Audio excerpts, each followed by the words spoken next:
At the hospital, the husband humiliated his sick wife before his mistress, not knowing she was an heiress. The steady beeping of heart monitors in room 407 at Cedars-Sinai Medical Center had become the soundtrack to Isabella Moore's life. 7 days, an entire week connected to wires that felt more like chains than medical equipment.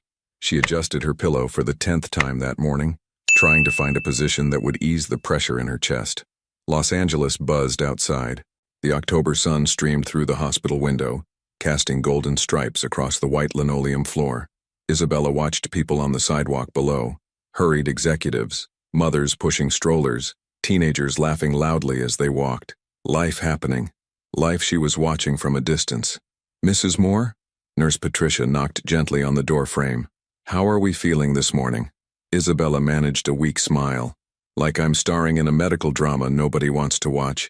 Patricia chuckled as she checked the IV drip. "Your sense of humor is intact, that's a good sign. Dr. Matthews will be making rounds in about an hour." After the nurse left, Isabella reached for the small wooden box on her bedside table. Inside were dozens of handwritten notes from her father, Howard Moore, who had passed away 8 months earlier. She'd been carrying them everywhere since his funeral, reading them whenever she needed strength. She unfolded a familiar piece of paper. "Bella, remember that your worth isn't measured by what others think of you, but by how you treat yourself when no one is watching. You are stronger than you know, braver than you feel, and more loved than you could ever imagine. Dad." The note trembled in her hands. If only he could see her now. 32 years old, heart failing, husband barely visiting. Would he still think she was strong? The door opened without a knock. Richard Moore stepped in, his 6-foot frame filling the doorway. At 36, he still turned heads with his dark hair and sharp jawline, but Isabella had learned to see past the surface. His cologne, the expensive kind he'd started wearing 6 months ago, announced his presence before he even spoke. "Isabella." His voice was flat, businesslike. No warmth, no concern, just obligation. "Richard." She didn't look up from her father's note. "You're early today. I have a meeting at 3. He glanced at his Rolex, another recent addition to his wardrobe. "How are you feeling?" The question sounded rehearsed, like something he'd practiced in the elevator. Isabella finally met his eyes, searching for even a flicker of the man she'd married 5 years ago. The man who used to bring her coffee in bed on Sunday mornings, who would hold her during thunderstorms, who promised to love her in sickness and in health. "I'm tired, Richard. The doctors say my heart is—" "Yeah, I know what they said." He cut her off, checking his phone. "Look, I need to talk to you about some practical things. The mortgage payment is due next week, and with you not working—" Isabella's chest tightened, and it wasn't from her condition. "Practical things? Money, Isabella, bills. Real life doesn't stop because you're in here." She folded her father's note carefully, placing it back in the wooden box. Her hands shook slightly. Whether from medication or emotion, she couldn't tell. "My insurance covers most of this," she said quietly. "And we have savings. We had savings. Medical bills add up fast." Richard moved to the window, his back to her. "I'm just saying we need to be realistic about what comes next." The heart monitor's beeping seemed to quicken. Isabella closed her eyes, remembering another note from her father. "When someone shows you who they really are, believe them the first time." A knock interrupted the tension. William Carter, her father's longtime friend and attorney, appeared in the doorway. At 68, William had silver hair and kind eyes behind wire-rimmed glasses. He carried a leather briefcase and wore the expression of someone who had important business. "Isabella, dear." William's voice was warm. Everything Richard's wasn't. "I hope I'm not interrupting." "William?" Isabella's face lit up for the first time all day. "Of course not. Please come in." Richard turned from the window, extending his hand with a forced smile. "Mr. Carter, good to see you." William shook his hand briefly, his eyes never leaving Isabella. "I brought you some things from your father's house. I thought you might want them while you're recovering." He pulled out a small photo album and another wooden box, similar to the one on her bedside table. These were in his study. He left specific instructions that you should have them. Isabella's heart fluttered, not from her condition, but from connection to her father. "He always planned ahead." "Yes, he did," William said meaningfully, glancing at Richard. "In more ways than you know." Richard checked his phone again. "Well, this is touching, but I really do need to—" "Actually, Richard," William interrupted, his tone shifting slightly, "I'm glad you're here. There are some estate matters we'll need to discuss soon." All three of us. Something flickered across Richard's face. Surprise, maybe concern. Estate matters. Howard's will was settled months ago. William smiled, but it didn't reach his eyes. Not everything was settled, I'm afraid. But that's a conversation for another day when Isabella is feeling stronger. The room fell silent except for the persistent beeping of machines. Isabella sensed an undercurrent she couldn't quite grasp, like a storm building just beyond the horizon. Richard's phone buzzed with a text. He read it quickly and his expression shifted to something almost eager. "I have to go," he announced, already moving toward the door. That meeting moved up. "Of course it did," Isabella whispered, but he was already gone. William sat in the chair Richard had vacated, his presence immediately filling the room with warmth. "How are you really doing, dear?" Isabella looked at this man who had been like an uncle to her, who had held her hand at her father's funeral, who was one of the few people left who truly knew her. "I'm scared, William. Not just about my heart. About everything." He reached over and patted her hand gently. "Your father used to say that sometimes we have to go through the storm to appreciate the sunshine. I'm not sure I'm strong enough for much more storm." William's eyes twinkled with something that looked almost like a secret. "Oh, my dear Isabella, you're stronger than you know, and you're about to discover just how much your father believed in that strength." As if on cue, the heart monitor's rhythm steadied, and for the first time in days Isabella felt like she could breathe a little easier. 3 days had passed since William's mysterious visit, and Isabella found herself replaying his words during the long, quiet hours between medical rounds. "You're stronger than you know." The phrase echoed in her mind as she watched the IV drip slowly feed medication into her bloodstream. It was Tuesday afternoon when everything changed. The sound of laughter in the hallway caught her attention first. Bright, carefree laughter that seemed inappropriate for a cardiac wing. Isabella turned toward the door just as Richard appeared. But this time he wasn't alone. The girl beside him couldn't have been older than 21. She had platinum blonde hair that caught the fluorescent lights, wore a crop top that showed off her flat stomach, and carried herself with the confidence of someone who had never known real hardship. Her makeup was flawless despite the hospital setting, and she clutched a designer purse that Isabella recognized as the same brand Richard had claimed they couldn't afford for her last birthday. "So then he said the funniest thing," the girl was saying to Richard, completely oblivious to where they were. "He was like, 'Baby, you're too good for this place,' and I was like, 'Obviously.'" Richard's laugh was forced, but his eyes were bright in a way Isabella hadn't seen in months. When he noticed Isabella watching them, his expression shifted to something between guilt and defiance. "Isabella," he said, stepping into the room. "This is Kayla. She's a friend from work." Kayla Summers looked around the hospital room with barely concealed disgust, her nose wrinkling at the smell of disinfectant. Her gaze landed on Isabella, pale, thin, connected to machines, and something like pity mixed with satisfaction crossed her features. "Oh my God, hi." Kayla's voice was sweet but hollow, like artificial sweetener. "Richard has told me so much about you. How are you feeling?" The question dripped with false concern. Isabella could see right through it, but what disturbed her more was how Richard stood slightly closer to Kayla than necessary, how his hand briefly touched the small of her back as she spoke.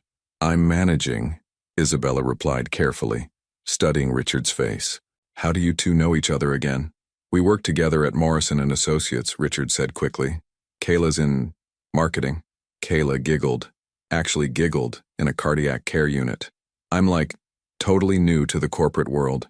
Richard's been showing me the ropes. He's such a good teacher."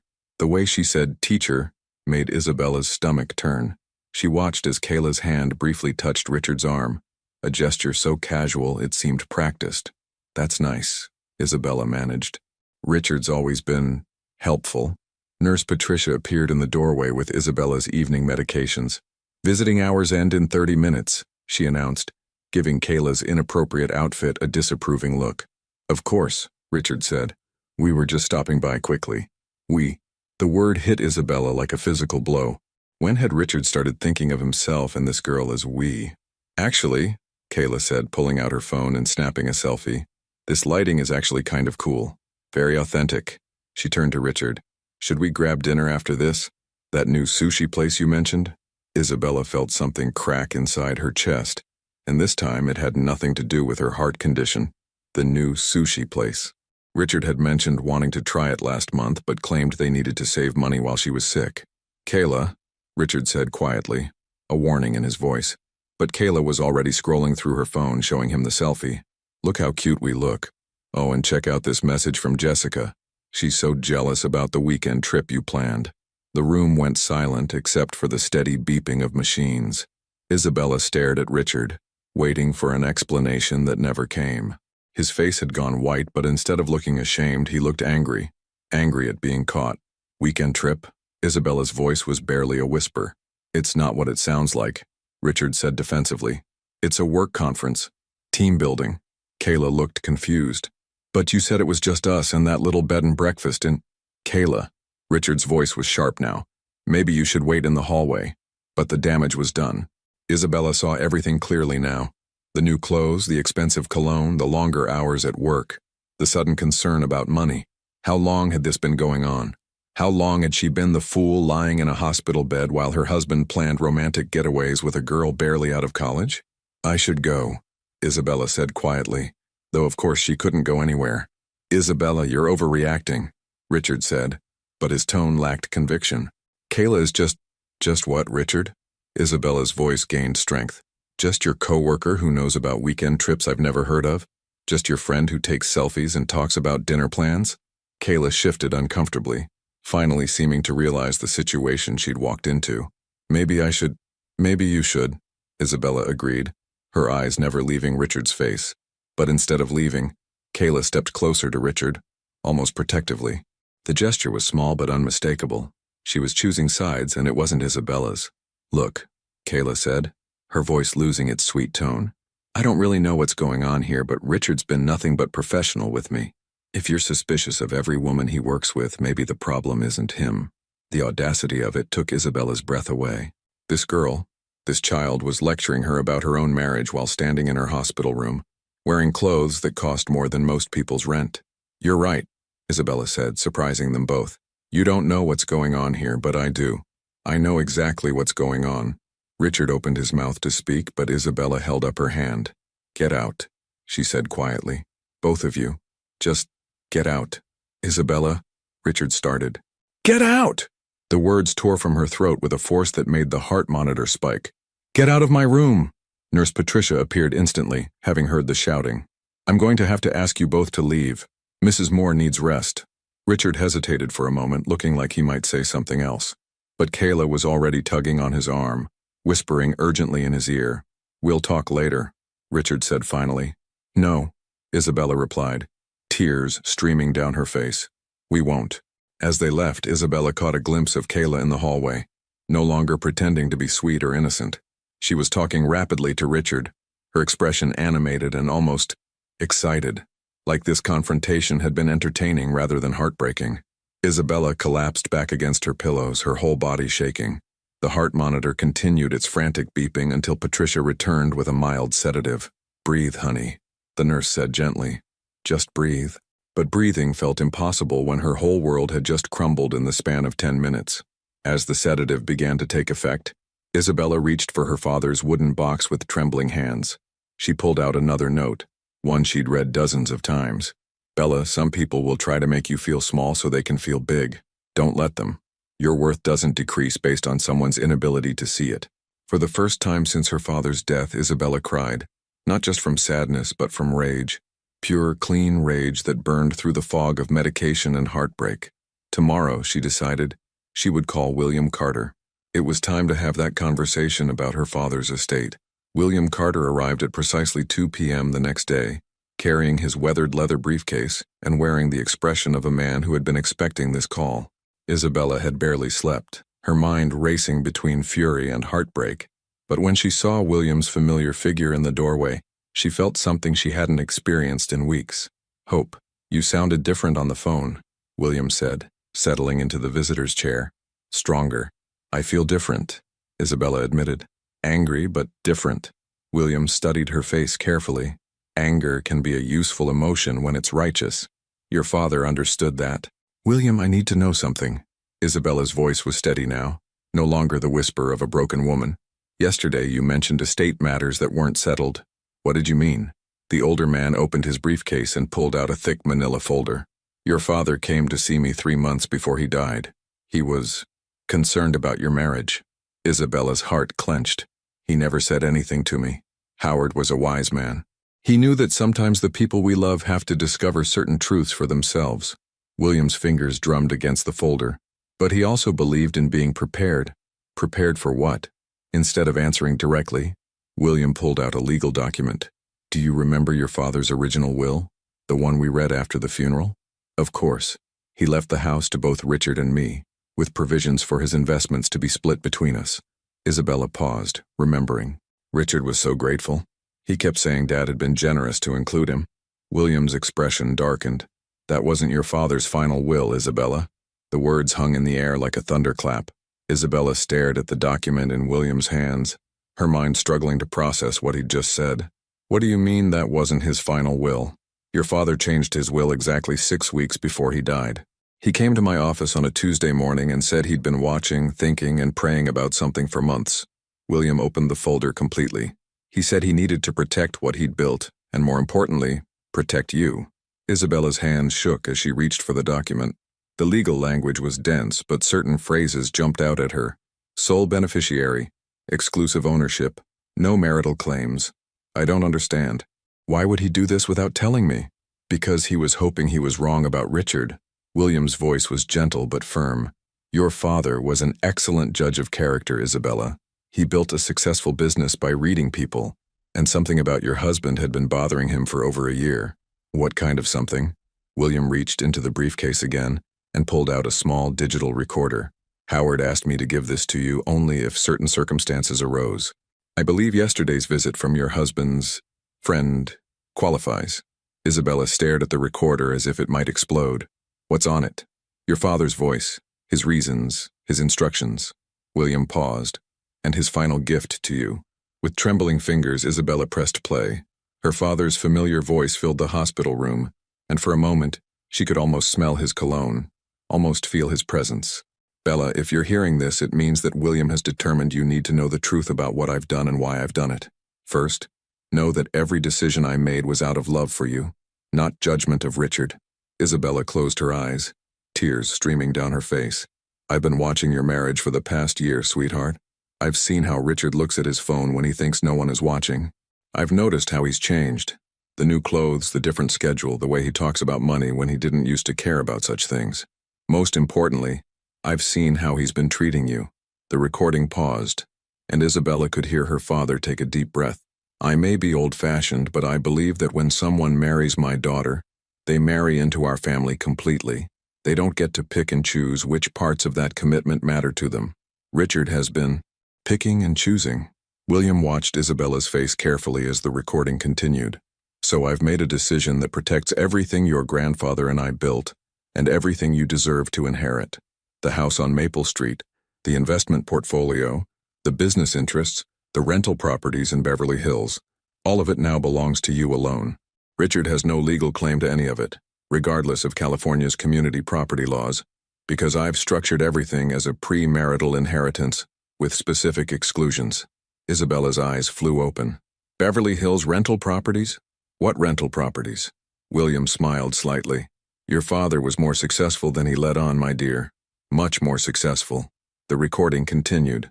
The total value of what I'm leaving you is approximately $4.2 million, Bella. You are not dependent on anyone.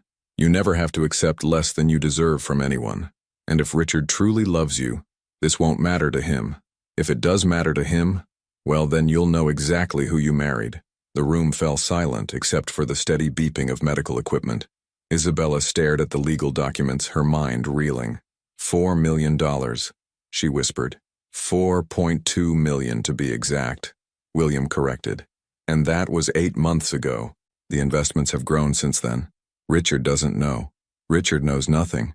As far as he's aware, your father's original will stands, and he believes he's entitled to half of a modest estate. William leaned forward. The question is, what do you want to do with this information? Isabella thought about Richard's cold dismissal of her medical bills, his complaints about money, his eagerness to discuss practical matters while she lay dying in a hospital bed. She thought about Kayla's designer purse and expensive outfit, the weekend trips, the sushi dinners that Richard claimed they couldn't afford. I want to wait, she said finally. Wait for what?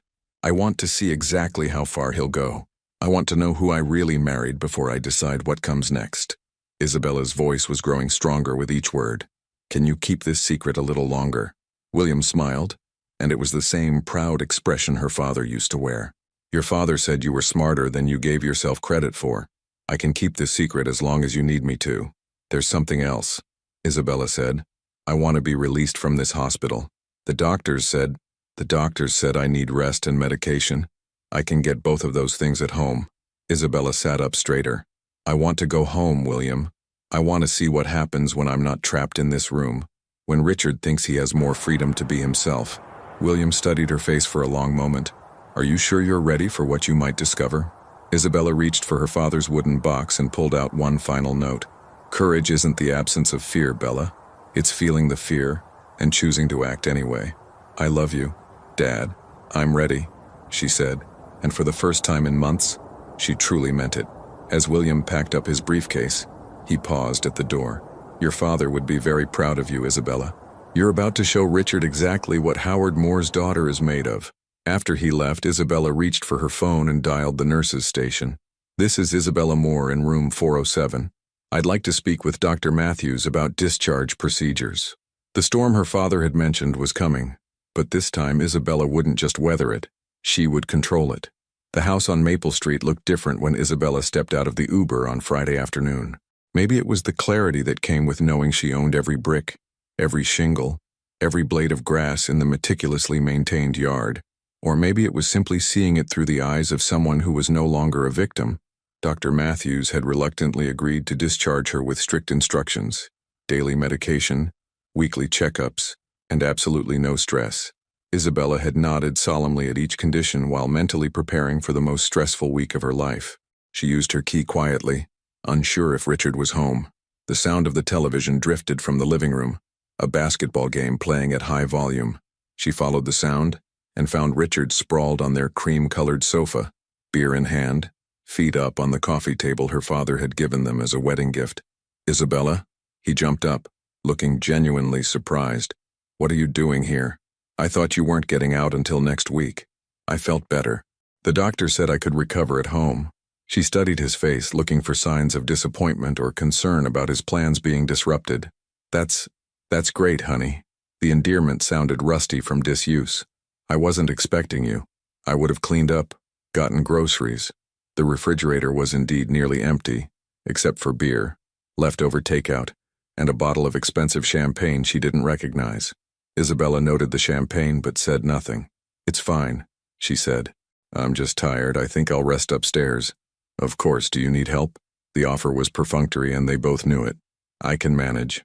As she climbed the stairs, Isabella heard Richard's phone buzz, then his voice lower now but still audible. Hey, it's me. Yeah, she came home early. No, I don't know for how long. Look, we just need to be more careful for a few days. Isabella paused on the landing, her heart pounding, not from exertion but from the confirmation of what she already knew. She continued to their bedroom and sat on the edge of the bed she'd shared with Richard for 5 years. The room smelled different. Unfamiliar perfume lingered in the air, something floral and young. Isabella opened the hamper and found a silk scarf she'd never seen before, the kind of accessory Kayla might wear. She held it up to the light, noting the expensive label, then carefully placed it back where she'd found it. Her phone rang. William's name appeared on the screen. How are you feeling about being home? He asked without preamble. Like I'm seeing everything clearly for the first time, Isabella replied, keeping her voice low. William, can I ask you something? How long do you think this has been going on? Based on what your father observed? At least 6 months, possibly longer. William's voice was gentle but honest. Why? There's evidence here, in our bedroom. She'd been in my house, William. A long pause. I'm sorry, my dear. I know this is painful. It is. But it's also clarifying. Isabella moved to the window and looked down at the garden her father had helped her plant 3 years ago. I want to accelerate things. What do you mean? I want Richard to show me exactly who he is. All of it. I want him to feel confident enough to stop hiding. Isabella, are you sure that's wise? The stress of not knowing is worse than the stress of knowing, she interrupted.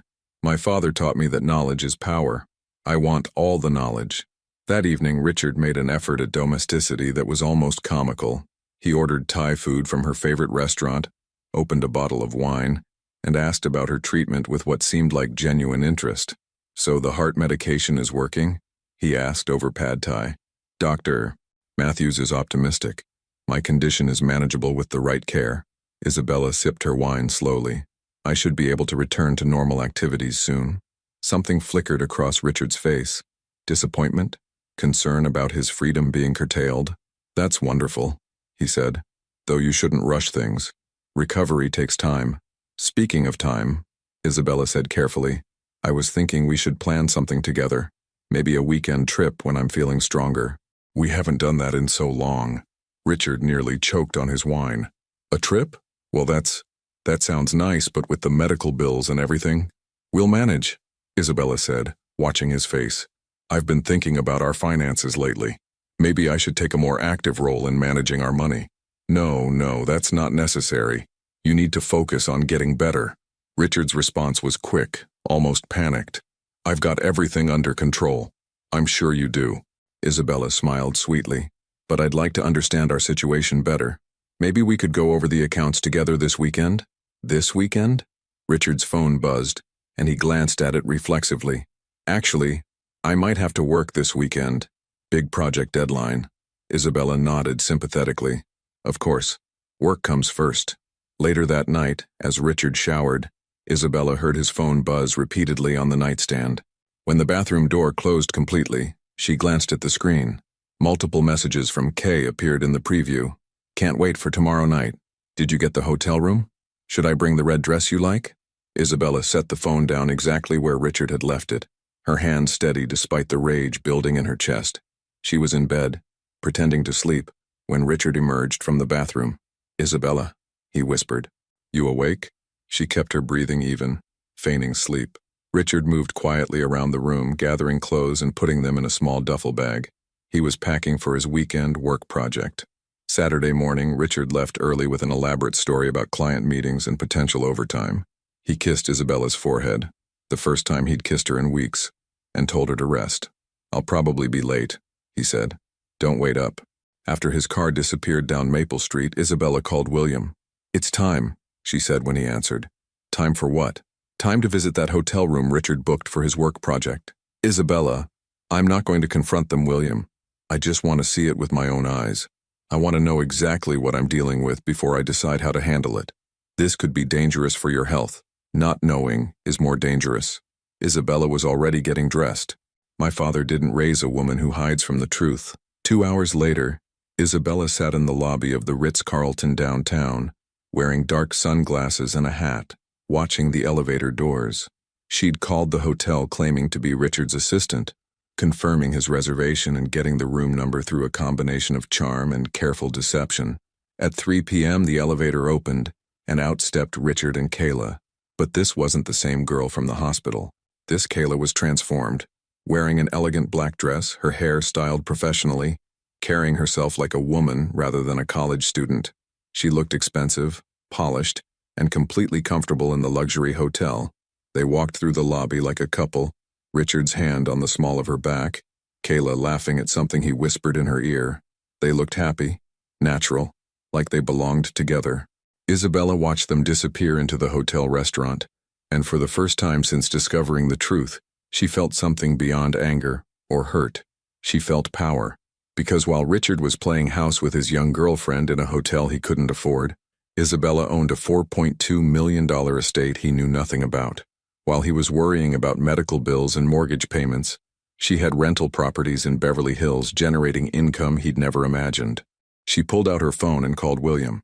"I've seen enough," she said. "It's time to end this charade. What do you want to do?" Isabella watched through the restaurant's glass walls as Richard fed Kayla a bite of dessert, both of them laughing like teenagers. "I want to give Richard exactly what he's asking for," she said. "His freedom. All the freedom he can handle. And Kayla?" Isabella's voice turned cold as winter. "Kayla's about to learn what happens when you play games with a woman who has nothing left to lose." As she left the hotel, Isabella felt her father's presence stronger than ever. Howard Moore had raised his daughter to be smart, strong, and strategic. It was time to honor that legacy. Sunday evening arrived with the kind of Los Angeles sunset that made everything look cinematic. Golden light streaming through the windows of the Maple Street house as Isabella prepared for the performance of her life. She'd spent the day planning every detail with the precision her father had taught her when reviewing business contracts. Richard returned home at 9 p.m. with the satisfied glow of a man who'd spent 2 days living exactly as he pleased. His hair was slightly mussed, his clothes wrinkled in a way that suggested they'd been hastily put back on, and he carried the faint scent of Kayla's floral perfume. "Hey," he said, dropping his duffel bag by the door. "How are you feeling?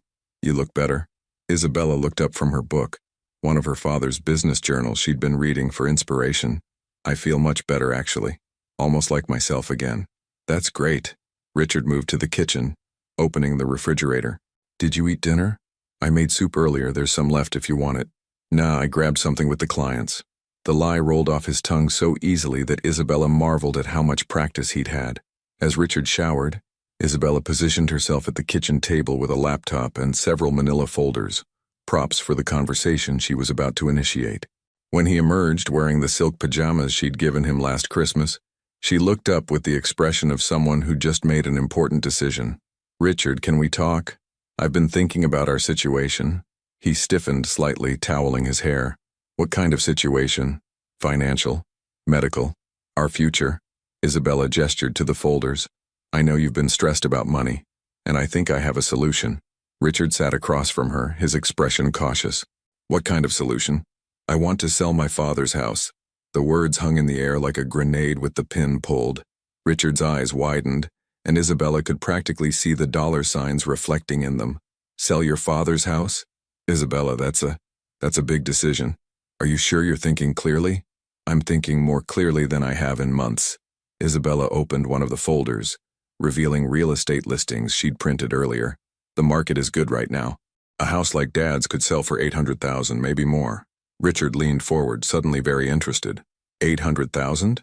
"According to these comps, yes. And since it's my inheritance, the money would be ours free and clear." Isabella watched his face carefully. "We could pay off all the medical bills. Maybe take that trip we talked about, start fresh." "Start fresh," Richard repeated, and something in his voice made Isabella's skin crawl. Not because he sounded excited about their marriage, but because he sounded excited about the money. "Of course, we'd need to be smart about it," Isabella continued. "Make sure we're making the right decision for both of us." "Both of us?" "Well, yes. This affects our whole future together." Isabella paused, letting the weight of her next words sink in. "That is, if we have a future together." Richard's head snapped up. "What do you mean?" Isabella closed the folder slowly, her movements deliberate. "Richard, do you think I'm stupid?" "What? No, of course not. Why would you ask that?" "Because you've been treating me like I am for months." Isabella's voice remained calm, conversational. The late nights, the new clothes, the sudden concern about money, the mysterious work conferences. Richard's face went pale. "Isabella, I don't know what you're implying."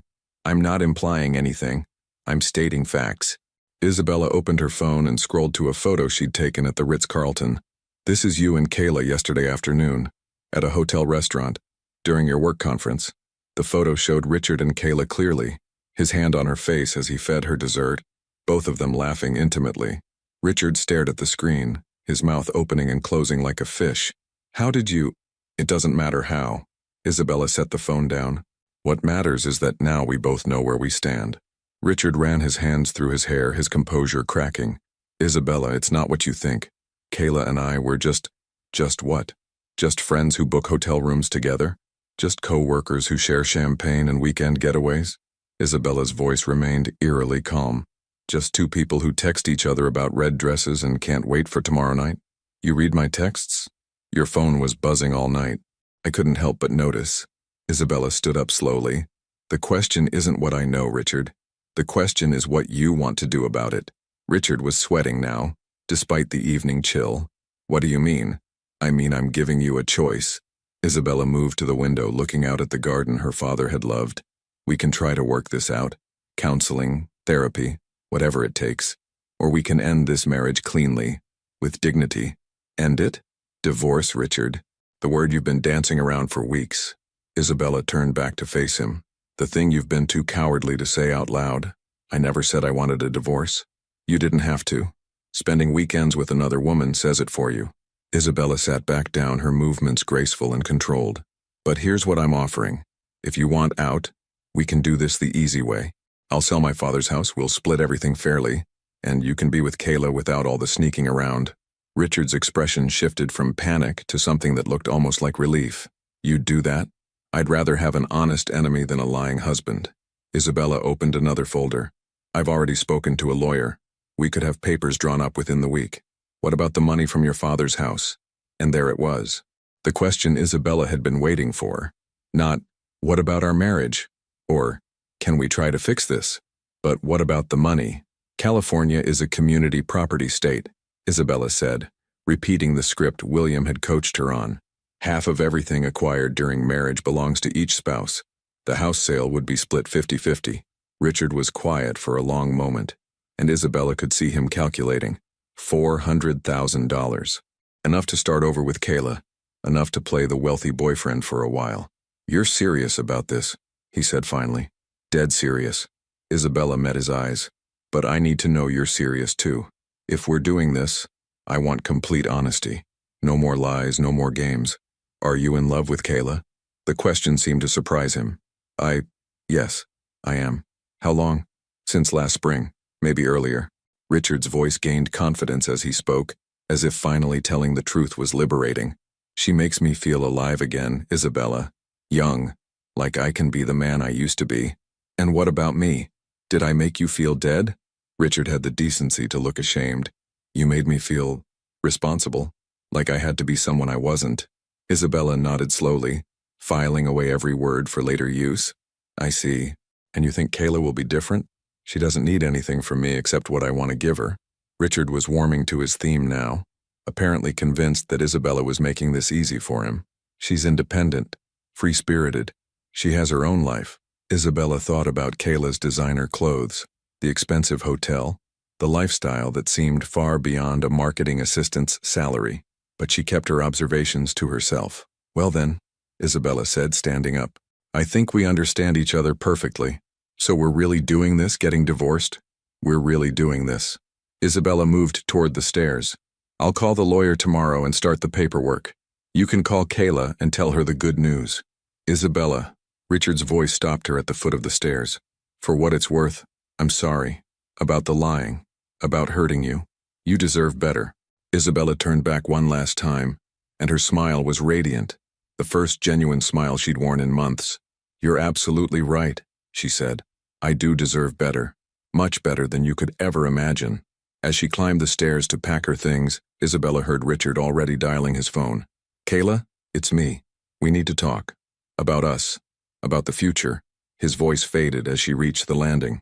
Isabella went to her bedroom and pulled out her suitcase, humming softly.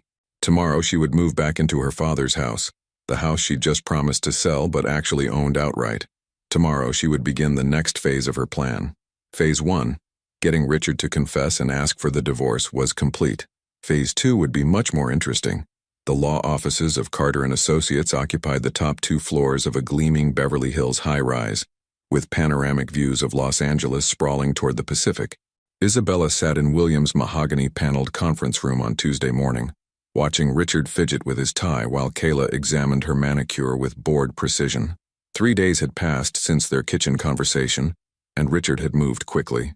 He'd retained his own lawyer, a sharp-dressed man named Trevor Walsh who specialized in aggressive asset protection, and insisted that Kayla attend as his emotional support. Isabella had agreed to everything with gracious understanding, playing the role of the accommodating soon-to-be ex-wife to perfection. Before we begin, William announced, settling his reading glasses on his nose, I need to clarify something about Mrs. Moore's inheritance that affects these proceedings. Richard leaned forward eagerly. The house appraisal came in higher than we expected, didn't it?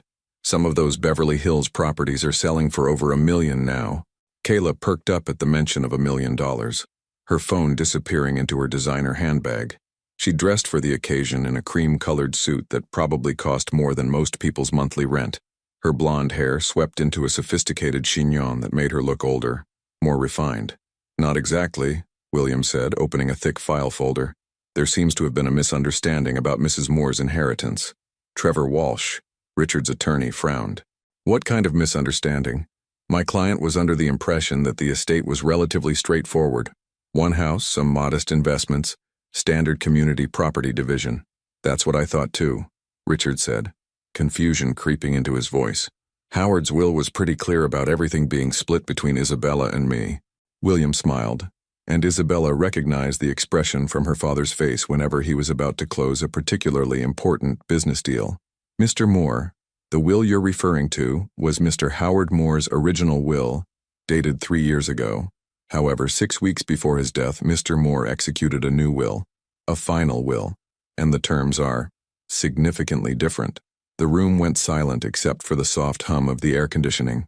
Isabella watched Richard's face carefully, noting the exact moment when confusion shifted to concern. Different how? Trevor asked, his professional instincts apparently sensing trouble. Different in that Mrs. Moore is the sole beneficiary of her father's entire estate. Mr. Richard Moore has no claim to any portion of the inheritance, as it has been legally structured as premarital property, with specific exclusions for spousal claims. Richard blinked slowly as if the words weren't processing correctly. That's impossible. Howard included me in his will. He told me so himself. He included you in his original will, yes, but circumstances changed, and Mr. Moore chose to protect his daughter's financial future independently. William pulled out a document bearing official seals and signatures. This is the final legally binding will that supersedes all previous versions. Trevor took the document and began reading, his expression growing increasingly grim. Richard watched his lawyer's face like a man watching a doctor deliver a terminal diagnosis. "This can't be right," Richard said, his voice rising. "We've been married for 5 years. Community property laws don't apply to premarital inheritance that has been specifically excluded from marital assets." Trevor finished quietly. "I'm afraid this document appears to be legally sound." Kayla, who had been following the conversation with growing alarm, spoke for the first time. "Wait, so there's no money? No house sale?" "Oh, there's money," William said pleasantly. "Quite a lot of it, actually. Mrs. Moore's inheritance includes the family home, a diversified investment portfolio, 3 rental properties in Beverly Hills, and several business interests. The total current value is approximately $4.8 million. The number hit the room like a physical force. Richard's face went white, then red, then white again. Kayla's mouth fell open, her sophisticated composure cracking like cheap veneer. $4.8 million, Richard whispered. "Indeed, none of which has any bearing on your divorce proceedings, since none of it was acquired during your marriage." William turned to Isabella with grandfatherly affection. "Your father was quite thorough in protecting your interests, my dear." Isabella had been silent through the entire exchange, watching the reactions play out like scenes in a movie. Now she spoke for the first time, her voice calm and measured. "I wanted to tell you this in person, Richard, because despite everything, I believe you deserve to hear it directly." She turned to face her husband fully. "My father changed his will because he suspected you were having an affair." "He what?" The words came out as a croak. "6 weeks before he died, he came to me and said he was worried about you. About us. He said he'd noticed changes in your behavior, your spending, your attitude toward our marriage." Isabella's voice remained steady, but her eyes were laser-focused on Richard's face. "He asked me if everything was all right between us." "What did you tell him?" Richard asked, though he seemed to already know the answer. "I told him you were working hard, that the stress was getting to you, but that we were fine." Isabella paused. "I defended you, Richard. I convinced my dying father that his concerns about my husband were unfounded." The shame that crossed Richard's face was so raw that even Kayla looked away. "But Dad was too smart to take my word for it," Isabella continued. "He hired a private investigator." The temperature in the room seemed to drop 10 degrees. Richard's attorney shifted uncomfortably in his chair. "A private investigator?" Kayla's voice was barely a whisper. William opened another folder and spread several black and white photographs across the conference table. Images of Richard and Kayla at various restaurants, holding hands outside a movie theater, kissing in the parking lot of an upscale hotel. These were taken over a 6-week period, ending 3 days before Mr. Moore's death, William explained. "He never confronted either of you because he was focusing his energy on protecting his daughter's future, rather than addressing your choices." Richard stared at the photographs as if they were evidence of someone else's life. He knew the whole time, and he never said anything. "He said something," Isabella replied. "He said it to his lawyer, in a new will that ensured his daughter would never be financially dependent on a man who was already planning to leave her." Kayla had gone completely silent, her face pale beneath her expertly applied makeup. The sophistication she'd worn like armor was dissolving, revealing the young woman underneath who was beginning to understand the magnitude of what she'd gotten herself into. "So there's no community property?" Trevor asked, though he clearly already knew the answer. "No marital assets to divide? The house they currently live in is a rental property owned by Mrs. Moore's estate," William explained. "Mr. Moore has been living there as Mrs. Moore's guest. Their joint checking account contains approximately $3,000, and Mr. Moore's personal assets include his car and his 401k. "That's it?" Richard's voice cracked. "That's all I get after 5 years of marriage? That's all you brought to the marriage?" Isabella replied simply. "My father's money was never yours, Richard. You just thought it was." The silence stretched out until Kayla finally spoke, her voice small and uncertain. "Richard, maybe we should talk about this privately." "Talk about what?" Richard snapped, rounding on her. "Talk about how we planned our future around money that was never going to exist? Talk about how I just gave up a marriage for nothing?" "You didn't give up a marriage for nothing," Isabella said quietly. "You gave it up for love. That's what you told me 3 nights ago. You said Kayla made you feel alive, that you were in love with her." Richard looked between Isabella and Kayla, and for the first time, the reality of his situation seemed to be sinking in. No fortune to split, no luxurious fresh start, just him, Kayla, and the consequences of their choices. "This is insane," he said finally. "There has to be something I can do, some legal challenge." "Mr. Moore," Trevor interrupted gently, "the will is ironclad. Your father-in-law was clearly advised by excellent counsel. There's no legal basis for any claim against the estate, but the divorce proceedings can continue," William added helpfully. "Mrs. Moore is perfectly willing to divide the marital assets fairly. $3,000 split 50-50 comes to $1,500 each." The sum sounded obscene in the opulent conference room. $1,500? Less than Kayla probably spent on her outfit. Isabella stood up, smoothing her skirt with elegant composure. "I think we've covered everything we needed to cover today. Richard, you can stay in the house through the end of the month while you make other arrangements. After that, I'll need to handle some renovations." "Renovations for what?" Isabella smiled, and it was the same confident expression her father used to wear when he'd successfully closed a deal. "I'm moving back home," she said. "After all, it's where I belong." The silence in Richard's BMW as they drove away from the law office was suffocating. Kayla stared out the passenger window at the Beverly Hills mansions, each one representing the life she'd thought was within reach just 2 hours ago. Richard gripped the steering wheel so tightly his knuckles had gone white. "Say something," Kayla finally whispered. "What do you want me to say?" Richard's voice was hollow. "That I'm sorry? That I didn't know? That I somehow missed the fact that my wife is a millionaire and I'm about to be homeless?" "We'll figure it out," Kayla said, but her voice lacked conviction. "You still have your job. We can get an apartment."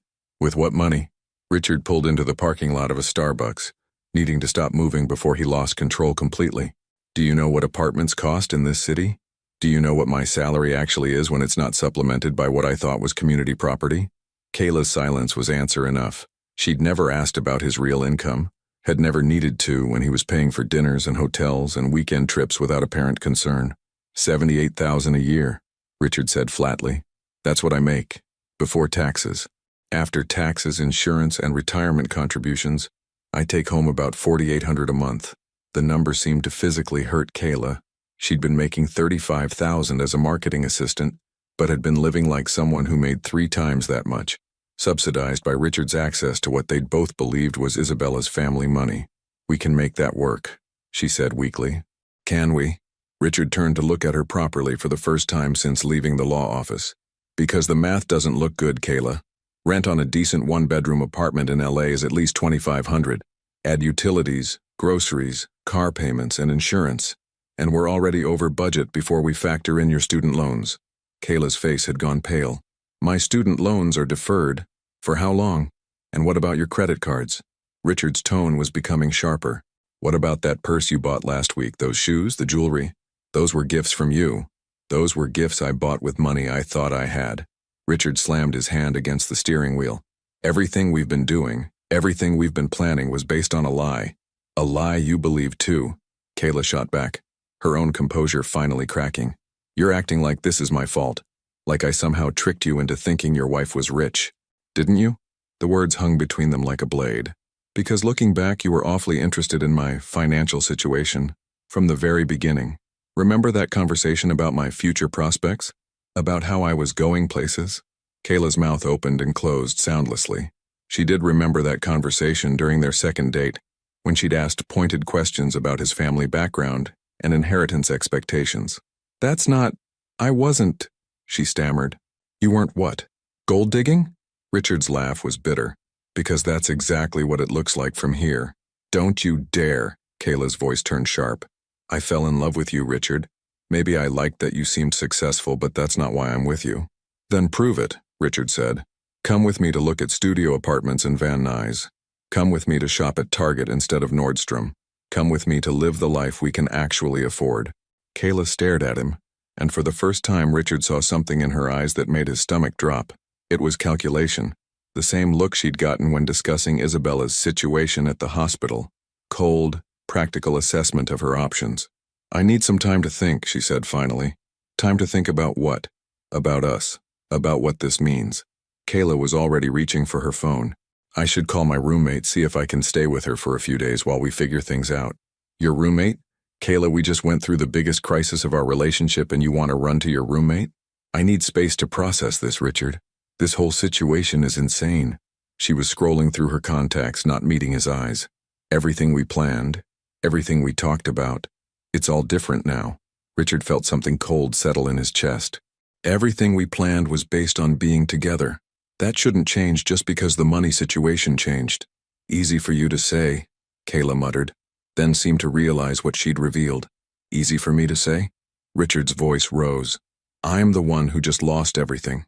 My marriage, my home, my future. You chose to lose those things. Kayla interrupted. Nobody forced you to have an affair. Nobody forced you to ask for a divorce. The accusation hit Richard like a physical blow. I chose to lose them for you. For us. No, you chose to lose them because you were unhappy. I was just convenient. The word convenient echoed in the small space between them. Richard stared at this young woman he'd thrown away his life for, seeing her clearly for the first time. The sweetness, the adoration, the way she'd made him feel like a king. It had all been performance, hadn't it?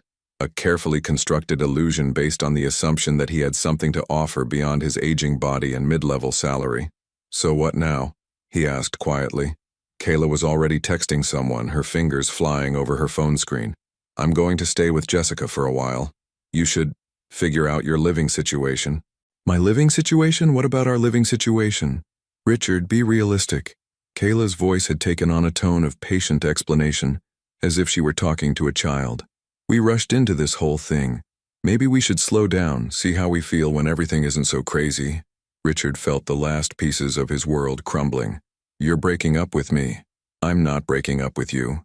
I'm just taking a step back. Kayla finally looked at him directly.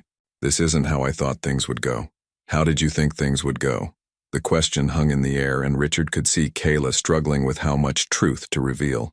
When she finally spoke, her honesty was brutal. I thought we'd have options, she said simply. I thought we'd be able to build something together. But if you're starting over with nothing, then I'm not worth the effort? Kayla's silence was answer enough. Richard started the car without another word, driving toward Kayla's friend's apartment in West Hollywood.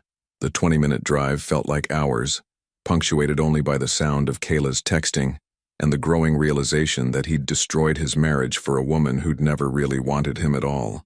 When they pulled up outside Jessica's building, Kayla gathered her purse and phone with efficient movements. I'll call you in a few days, she said, not looking at him. When I've had time to think about everything. Kayla. Richard's voice stopped her as she reached for the door handle. Did you ever love me? Really? She turned back to him, and for a moment, her mask slipped completely. He saw the real Kayla underneath. Young, ambitious, calculating, and utterly focused on her own survival. I loved who I thought you were, she said softly. I'm sorry that person doesn't exist. After she disappeared into the building, Richard sat in his car for a long time, staring at the luxury apartments around him. Places like this had been in their future plans, their dreams of upgraded living. Now he couldn't afford a studio in the worst part of town. His phone buzzed with a text from his real estate agent. Found some great properties in your price range. When can we look? Richard realized he'd never told the agent about the change in his financial situation. Tomorrow he'd have to call and explain that instead of looking at $500,000 condos, he'd need something in the $1,500 range, if such a thing even existed in Los Angeles. He thought about Isabella, probably moving back into her father's beautiful house, surrounded by the security of generational wealth. He thought about the contempt in her eyes during the meeting, the way she'd spoken about him like he was a stranger who'd briefly interrupted her life. Most of all, he thought about how spectacularly he'd miscalculated everything. His phone buzzed again. This time it was a text from Kayla. "Thanks for understanding. I need time to figure out my next steps." Richard stared at the message, noting that she hadn't said "our next steps" or even mentioned him at all. He was alone now. Truly, completely alone. And for the first time since this whole mess started, he understood exactly what Isabella had meant when she said he deserved better. She did deserve better. Much better than him. Isabella stood in the doorway of her father's house, her house on Thursday morning, breathing in the familiar scent of jasmine from the garden and the faint aroma of her father's favorite coffee that seemed to linger in the walls. 3 weeks had passed since the meeting at William's office, and she'd spent every day preparing for this moment. The house on Elm Street was everything the rental on Maple Street wasn't. Spacious, elegant, filled with natural light and memories that actually brought her joy. Built in the 1940s and meticulously maintained, it featured original hardwood floors, a chef's kitchen with granite countertops and French doors that opened onto a garden that was her father's pride and joy. The master bedroom overlooks the rose garden, she told Dr. Matthews, who'd insisted on doing a house call to ensure her new living situation would support her recovery. Dad always said the morning light there was better than any medicine. "It's beautiful, Isabella," Dr. Matthews said, checking her blood pressure on the sun-drenched patio. "How are you feeling about the transition?" "Honestly, like I'm finally coming home." Isabella watched a hummingbird dart between the feeders her father had hung throughout the garden. "I should have moved back here months ago. And your stress levels? The divorce proceedings?" Isabella's smile was serene, surprisingly manageable. It helps when you're finally living in truth instead of lies. What Isabella didn't mention was how therapeutic it had been to watch Richard's life unravel with mathematical precision. Through mutual friends and her own careful observation, she'd learned that he was staying in a motel near his office, that Kayla had taken a break from their relationship, and that he'd been frantically calling real estate agents about studio apartments he couldn't afford. Mrs. Moore, Maria Gonzalez, the housekeeper who'd worked for her father for over a decade, appeared in the doorway. The moving truck just pulled up. Perfect timing. Isabella stood, her movement steady and strong. The heart medication was working beautifully, and Dr. Matthews had been pleased with her progress. "Dr. Matthews, would you like to stay for lunch? Maria makes the most incredible pozole." "I'd love to, but I have rounds at the hospital." Dr. Matthews packed up her medical bag. "Same time next week?" "Actually, I was hoping we could meet at your office from now on. I think it's time I started getting out more." After the doctor left, Isabella watched the movers carry boxes into her new life. Most of her belongings from the Maple Street house fit easily into 2 bedrooms, a stark reminder of how little she'd actually accumulated during 5 years of marriage. Her most precious possessions, her father's books, his photograph collection, the wooden box of letters, found places of honor throughout the house. "Miss Isabella," Maria said, setting a cup of coffee on the kitchen island, "it's so good to have you home. This house missed you. I missed it too." Isabella sipped the coffee, her father's special blend that she'd thought she'd never taste again. "Maria, I want you to know that nothing changes with your employment. In fact, I was hoping you might consider working a few more hours per week. I'll be entertaining more, having friends over." Maria's face lit up. Of course, this house should be full of life again. As if summoned by the mention of friends, the doorbell rang. Isabella opened it to find her college roommate Jennifer Walsh, standing on the porch with a bottle of champagne and an enormous grin. "Welcome home, Bella." Jennifer swept her into a hug that smelled of expensive perfume and success. As a senior partner at a prestigious marketing firm, Jennifer had always lived the kind of life Isabella was just discovering she could afford. "Jen, I wasn't expecting you until this evening. I finished my client meeting early and couldn't wait to see the famous family mansion." Jennifer looked around the foyer with obvious appreciation. "Holy shit, Bella. This place is gorgeous." They settled on the patio with the champagne, and Isabella found herself telling the whole story. Richard's affair, the hospital confrontations, the revelation about her inheritance, and the spectacular implosion of her marriage. "So let me get this straight," Jennifer said, refilling their glasses. Your husband cheated on you with a gold-digging bimbo, then asked for a divorce because he thought you were poor and sick, only to discover that you're actually a multimillionaire and he's getting nothing? That's the simplified version, yes. That's the most beautiful justice I've ever heard. Jennifer raised her glass. To your father, for being a brilliant judge of character. To Dad, Isabella agreed, clinking glasses. And to you, for playing this whole thing like a chess grandmaster. Jennifer's expression turned serious. Bella, I have to ask, are you okay? Really okay? Because you seem almost happy about all this. Isabella considered the question carefully. 3 months ago, if someone had told her she'd be divorced, living alone and watching her ex-husband's life fall apart, she would have expected to feel devastated. Instead, she felt something she hadn't experienced in years. Freedom. I think I am happy, she said finally. For the first time in a long time, I'm living my actual life instead of some performance of what I thought a wife should be. What do you mean? I mean, I spent 5 years making myself smaller, so Richard could feel bigger. I stopped going out with friends because he said I was being antisocial. I turned down job opportunities because he worried about me traveling. I even stopped reading the books I loved because he said they were pretentious. Isabella laughed, but there was no humor in it. I became this quiet, accommodating person who never challenged him or made him uncomfortable. That doesn't sound like the Bella I knew in college. It wasn't, but I thought that's what marriage meant. Compromise, sacrifice, putting your partner's needs first. Isabella gestured toward the garden where her father's roses were blooming in brilliant reds and yellows. Turns out the right person doesn't ask you to become someone else to make them comfortable. Their conversation was interrupted by the sound of a car pulling into the driveway. Through the living room window, Isabella could see a familiar BMW parked awkwardly half on the driveway, half on the lawn.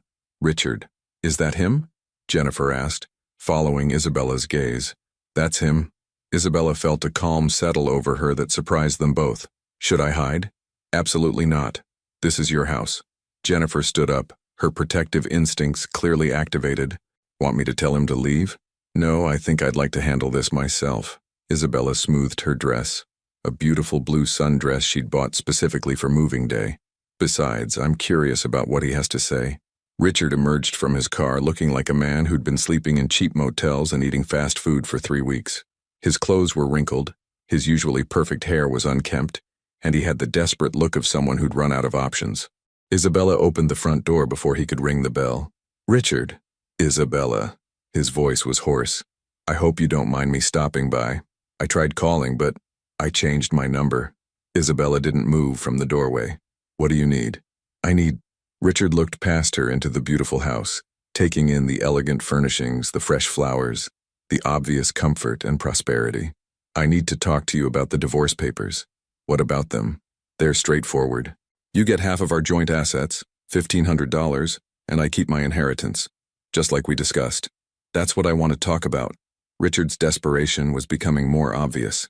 Isabella, I made a mistake. A huge mistake. I was confused, overwhelmed by your illness, and I made terrible choices. You made choices based on who you really are, Isabella replied calmly. That's not confusion, Richard. That's clarity. No, you don't understand. Kayla, she's gone. She left. She said she needed time, but she's already dating someone else. Some guy with a trust fund. Richard's voice cracked. She never loved me, Isabella. She was just using me. I know. The simple acknowledgement seemed to hit Richard like a physical blow. You know, I knew from the moment I met her. She's 21 years old, Richard. What did you think a 21-year-old wanted with a 36-year-old married man? Your sparkling personality? Richard flinched. Isabella, please. I know I don't deserve it, but I'm asking for another chance. We could go to counseling, work things out. Work what out? Isabella's voice remained perfectly calm. You told me 3 weeks ago that you were in love with another woman. You said I made you feel dead. You asked for a divorce. I gave you exactly what you asked for. I was wrong. No, you were honest. Probably the most honest you'd been in months. Isabella finally stepped aside, revealing Jennifer standing in the hallway behind her. Richard, I'd like you to meet my friend Jennifer. Jennifer, this is my soon-to-be ex-husband. Jennifer gave Richard a look that could have frozen water. Charmed.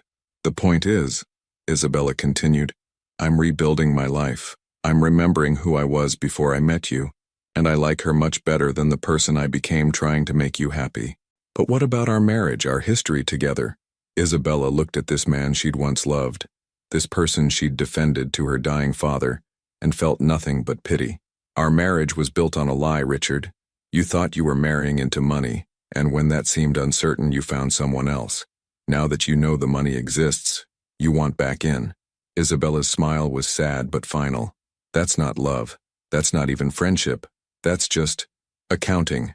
Isabella, I'm about to be homeless. I can't afford rent in this city. I don't have anywhere to go. That's unfortunate, Isabella said gently, but it's not my problem anymore. Richard stared at her for a long moment, perhaps finally understanding that the woman standing before him was not the same person who'd lain weakly in a hospital bed while he paraded his girlfriend around. This is who you really are, isn't it? He said finally. Cold, calculating. No, Isabella replied. This is who I've always been. I just stopped hiding it to make you comfortable. After Richard left, spinning his tires as he pulled out of the driveway, Jennifer poured them both another glass of champagne. How do you feel? She asked. Isabella looked around her beautiful home, breathed in the scent of her father's roses and smiled. Free, she said. Completely, wonderfully free. 6 weeks after Richard's desperate visit, Isabella was thriving in ways she'd forgotten were possible. Her morning routine now included yoga in the sunroom, coffee on the patio while reading her father's business journals, and phone calls with financial advisors who treated her opinions with the respect due to a woman worth nearly $5 million. The transformation wasn't just financial, it was physical and emotional. Dr. Matthews had reduced her medication dosage twice, her color had returned, and she'd gained back the healthy weight she'd lost during her hospital stay. Most importantly, the shadow of anxiety that had followed her throughout her marriage had completely disappeared. You look radiant, said Catherine Reed, her new therapist, during their weekly session in her Beverly Hills office. How are you feeling about the divorce being finalized? Relieved, Isabella admitted.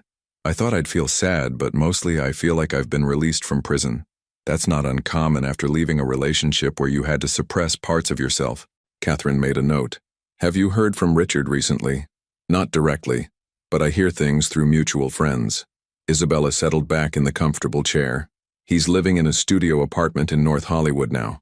45-minute commute to work each way. How does that make you feel? Honestly, like justice. Isabella's voice was calm, matter-of-fact. He chose to throw away a comfortable life for someone who didn't actually want him. Natural consequences. What Isabella didn't mention was how much she enjoyed the subtle ways she'd learned about Richard's continuing downward spiral. Their former neighbor, Mrs. Patterson, had mentioned seeing him at the grocery store using coupons and buying generic brands. Jennifer had spotted him at a dive bar in Burbank, drinking alone on a Tuesday night. Their mutual friend David had awkwardly tried to suggest that maybe Isabella could help Richard get back on his feet. He made his choices, Isabella had told David firmly. I'm not responsible for fixing them. Meanwhile, Kayla's trajectory had taken an even more dramatic turn. Through the connected web of Los Angeles social circles, Isabella had learned that Kayla's new relationship with the trust fund heir had ended abruptly when his family discovered her history with married men. Word traveled fast in wealthy circles, and Kayla's reputation had become complicated. Mrs. Moore, Maria appeared in the doorway of the home office where Isabella was reviewing investment portfolios. You have a visitor, a young woman named Kayla. She seems upset. Isabella looked up from her financial statements, genuinely surprised. Kayla Summers? Yes, ma'am. She's on the front porch. Should I tell her you're not available? Isabella considered this for a moment. She was curious about what could have brought Richard's former girlfriend to her door. No, show her in. But stay close by.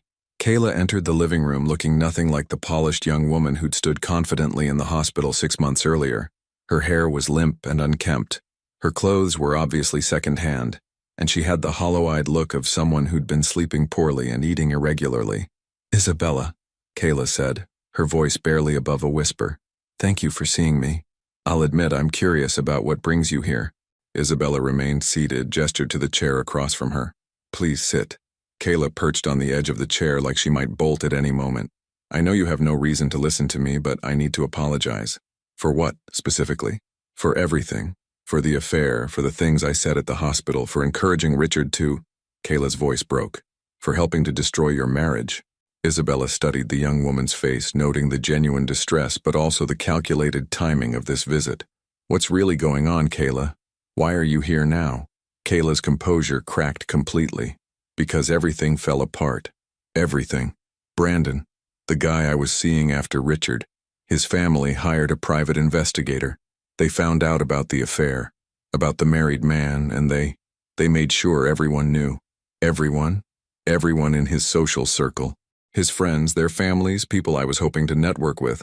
Kayla wiped her eyes with a tissue. I got fired from my job because the CEO's wife heard about it at a charity event. No one will hire me now. It's like I'm blacklisted. Isabella felt no satisfaction in hearing this, only a cold recognition of cause and effect. That must be difficult. I had to move back in with my parents in Riverside. I'm 22 years old and I'm living in my childhood bedroom because no one in this city will give me a chance. Kayla looked around the beautiful living room with obvious pain. I keep thinking about how different things could have been if I hadn't been so stupid. Different how? If I hadn't gotten involved with a married man.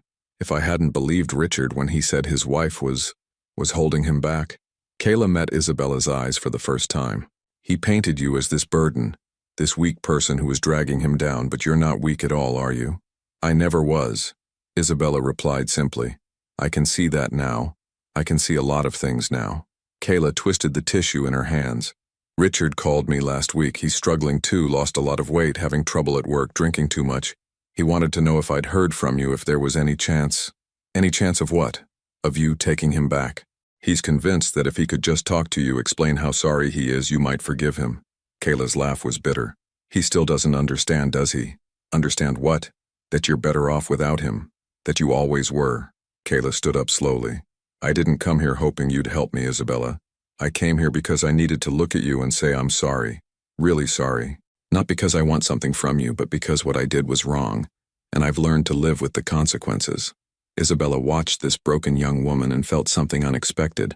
Not sympathy exactly, but recognition of a hard lesson learned. Kayla, can I ask you something? Of course. Did you love him? Richard? At any point, did you actually love him? Kayla was quiet for a long moment. I thought I did, but looking back, I think I loved the idea of him. The successful older man, the nice dinners, the feeling of being chosen. She paused. I never really knew him, did I? The real him? No, Isabella agreed. But then again, neither did I. Not really. Do you think... Kayla hesitated. Do you think people can change? Really change? Isabella thought about her father's letters, about the woman she'd become when she stopped making herself smaller for Richard's comfort, about the strength she'd discovered when she finally stopped performing the role of the grateful wife. I think people can become who they really are, she said finally. But that's different from changing. After Kayla left, Isabella sat in her father's study surrounded by his books and photographs. She pulled out her phone and scrolled through her contacts, stopping at Richard's name. For a moment, she considered calling him, offering some kind of olive branch or closure. Then she deleted his number entirely. Some chapters of life deserved to end completely with no possibility of revision or sequel. Richard had chosen his path when he decided she wasn't worth fighting for. Kayla had chosen hers when she decided to pursue a married man for financial gain. Isabella had chosen differently. She'd chosen to honor her father's memory, to value herself appropriately, and to build a life based on truth rather than performance. She opened her laptop and began reviewing her investment portfolio. The rental properties were performing well, and her financial advisor had suggested some conservative growth opportunities that aligned with her father's careful approach to wealth building. Isabella had found peace in the simple routine of managing her own life, reading in the garden, cooking meals she actually enjoyed, reconnecting with friends she'd neglected during her marriage.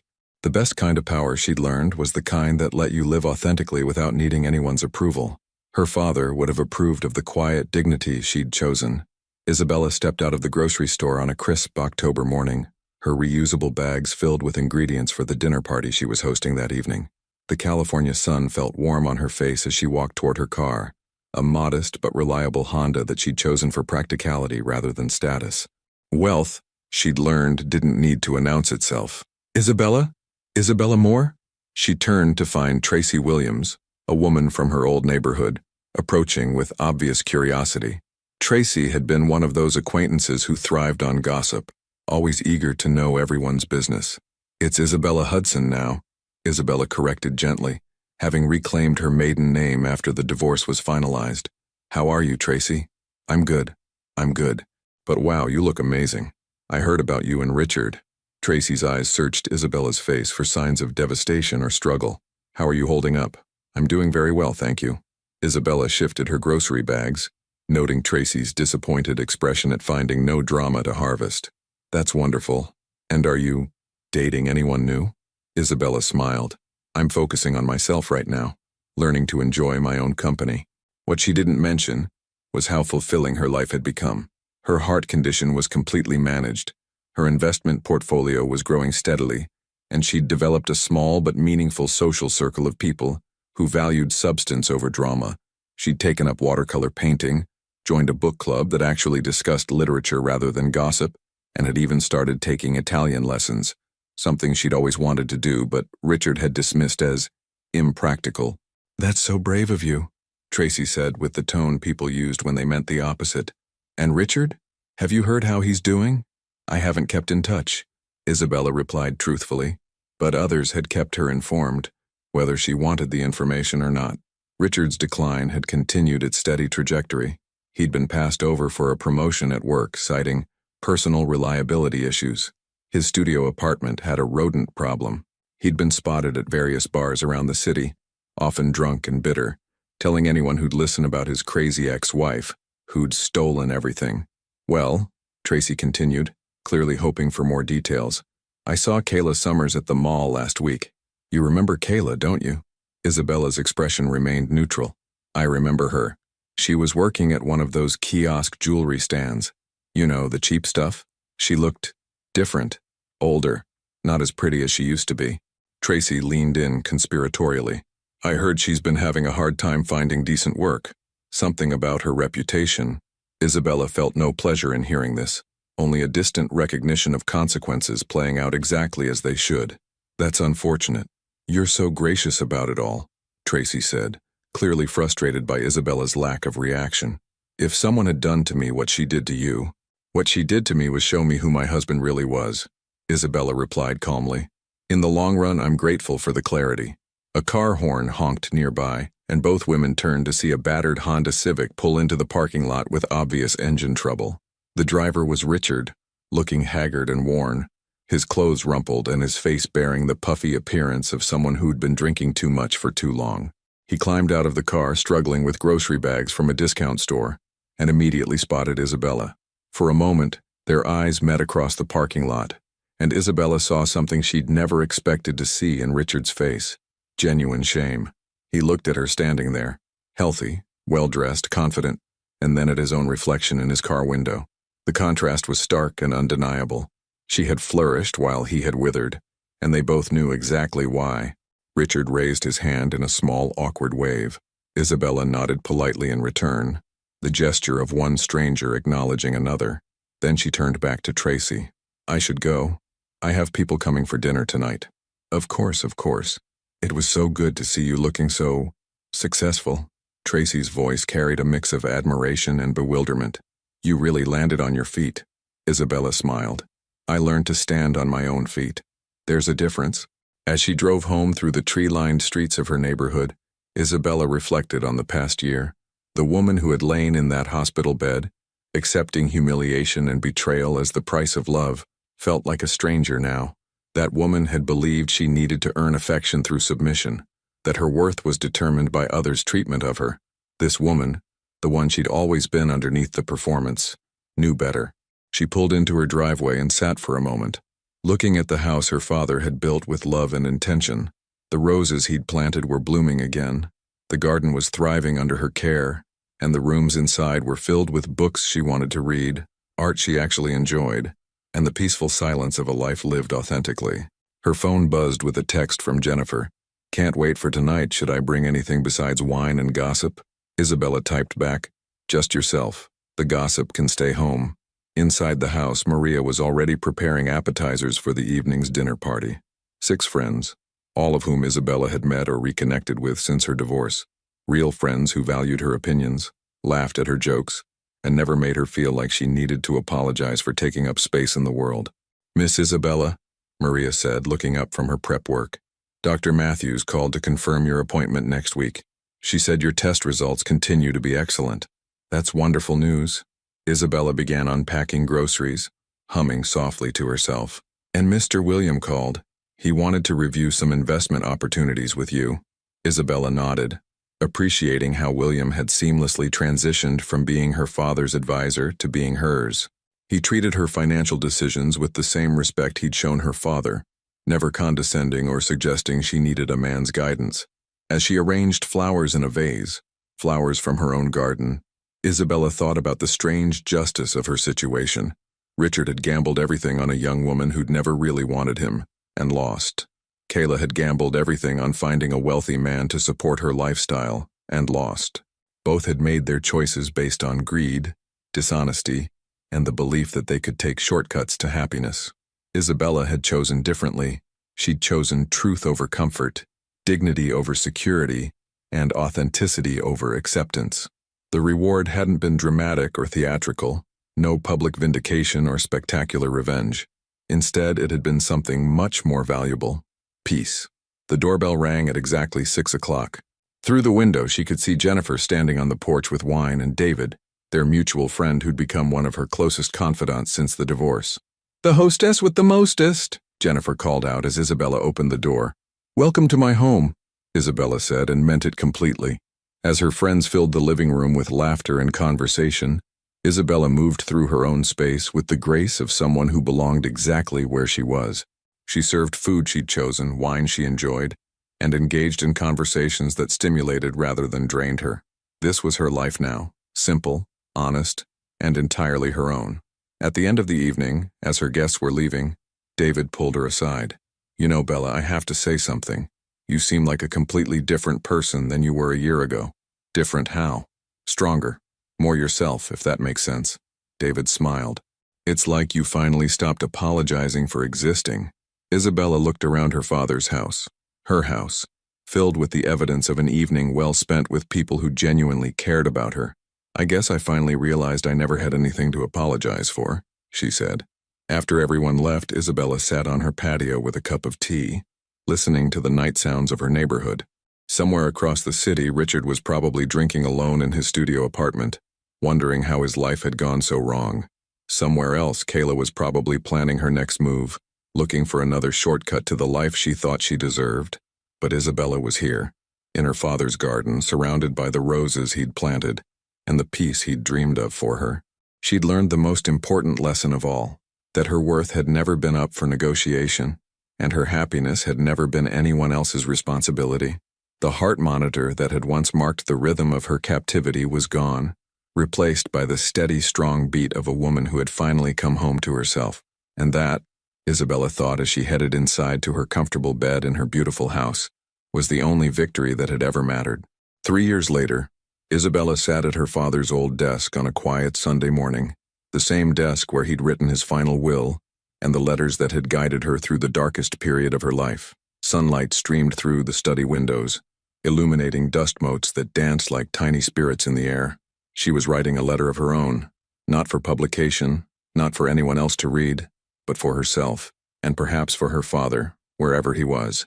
An accounting of sorts, a final closing of the books on the chapter of her life that had begun in a hospital room and ended with the simple recognition of her own worth. "Dear Dad, it's been 3 years since Richard and I divorced, and I wanted you to know how everything turned out. I think you'd be proud, though. I suspect you already knew how this story would end. I'm healthy now, completely healthy. Dr. Matthews says my heart is as strong as it's ever been, and I believe her. Turns out stress really was the biggest threat to my recovery.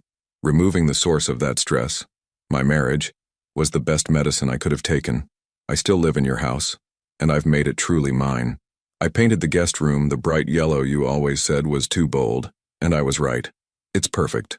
Maria still comes 3 times a week, and we've become genuine friends. She tells me stories about you from when I was young that I'd never heard before. Did you know she always thought Richard was wrong for me? She said she was just waiting for me to see it too. I've kept busy in quiet ways. I take art classes on Tuesday mornings and Italian lessons on Thursday evenings. I volunteer at the library once a week, helping elderly patrons with their computer questions. Nothing dramatic or public, just small ways of being useful that make me feel connected to the world. You'd be interested to know that the rental properties have performed even better than your projections. William has been an excellent advisor, just as you knew he would be. I understand now why you trusted him completely. He treats me like the capable woman you raised me to be, never like someone who needs protection or guidance beyond the financial expertise I'm paying for. As for Richard and Kayla, well, consequences have a way of playing out naturally, don't they? Richard lost his job 8 months ago. Something about performance issues and reliability concerns. He's working for a smaller firm now, making about half what he used to make. He still lives in that studio apartment, though I heard from Tracy Williams that he's been looking for roommates to help with rent. The last time anyone saw him, he was thinner, grayer, and had the look of a man who'd finally run out of people to blame for his problems. Kayla tried to reinvent herself several times, but this city has a long memory, especially among the circles she was hoping to break into. She moved back to Arizona last year to live with her parents. I heard she's working at a call center and taking online classes, trying to finish her degree. It's honest work, which is more than she was doing when I knew her. I don't take any pleasure in their struggles, Dad, but I don't feel sorry for them either. They made their choices with full knowledge of what they were doing. They gambled on dishonesty and cruelty, and they lost. That's not tragedy, that's just arithmetic. What makes me happiest is how ordinary my life has become. I wake up when I want to wake up. I read books that interest me. I cook meals I actually enjoy eating. I spend time with people who value my company for who I am, not for what I can provide them. Last month, Jennifer asked me if I ever think about dating again, maybe finding someone new. The question surprised me because I realized I hadn't thought about it in months. Not because I'm opposed to love, but because I'm no longer looking for someone to complete me. I'm already complete. If the right person comes along, someone who sees me clearly and likes what they see, someone who adds to my life instead of requiring me to subtract from myself, then that would be lovely. But if that never happens, I'm perfectly content with the life I've built. I think that would make you proud, Dad. You always said the strongest people are the ones who can be happy alone, because then they choose companionship from strength rather than need. I understand now why you changed your will. It wasn't just about protecting money. It was about protecting me. You gave me the tools to discover my own worth, and then you made sure I'd have the security to honor that worth regardless of anyone else's opinion. Thank you for seeing me clearly when I couldn't see myself. Thank you for loving me enough to let me make my own mistakes and find my own way. Thank you for the roses, which bloom more beautifully every year, and for this house, which feels more like home than anywhere I've ever lived. Most of all, thank you for teaching me that dignity is not negotiable, that love should never require you to become smaller, and that the only person whose approval you truly need is your own. I miss you every day, but I carry your wisdom with me in everything I do. I am your daughter, and I finally understand what that means. All my love. Bella Isabella set down her pen and folded the letter carefully, placing it in the wooden box alongside all her father's notes.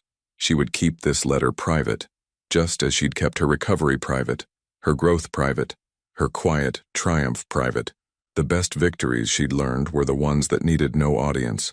Outside, the October sun was warming the garden, and she could hear the fountain her father had installed trickling peacefully among the roses. She had errands to run, a book to finish, dinner plans with friends who made her laugh. A simple life, a true life, a life worth living. Isabella Hudson smiled and went to tend her father's roses, which had never bloomed more beautifully than they did under her care. The end. What do you think about Isabella's journey? Share your thoughts in the comments. If you were in Isabella's position, discovering your spouse's betrayal while you were at your most vulnerable, how would you have handled the situation? Do you think Isabella's approach was too calculated, or was it the perfect response to Richard and Kayla's cruelty? And what do you think the biggest lesson from this story is? I hope you enjoyed today's video. If you did, please leave a like to help me out, and don't forget to subscribe to the channel so you don't miss out on the next stories. Thanks for watching, and see you in the next video.